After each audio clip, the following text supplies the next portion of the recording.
Alas 9:20 subong nga gabi padayon sa gihapon ining makusog nga pag-ulan diri sa siyudad sa Bacolod and padayon nga nagasaka ang tubig diri sa Puro Carvic, Barangay Mandalagan. Aina taga-tuhod nga ining baha diri nga part o diri nga area makusog ining current dito sa Uluunhan, tagahawak na no ining baha pagwa na bala sa may Puro Carvic. So, subong kung ari ka sa akon nga pwesto, hindi ka gid makagwa kay kakusog sining current sang tubig. Sila diri ka mga pumuluyo, tigna na secure ini ila mga pamalay, kapangimos naman early ini mga tiyangge. And may ara man sa mga residente nga masulod man kung tani dito nga area, bakin baka maayo na lang nga hulton nga magtahaw ining baha kay kakusog gid sang current. May mga nagalinutaw man dire kay ina nga mga kaldero, sila pa dire ka mga gamit.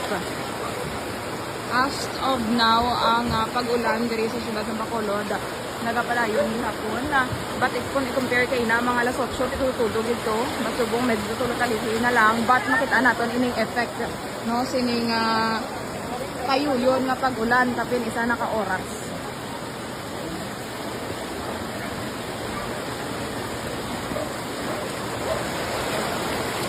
So far, ang sitwasyon diri sa Puro Carvic, Barangay Mandalagan, sila sa Bacolod, maghalong gid kita tanan.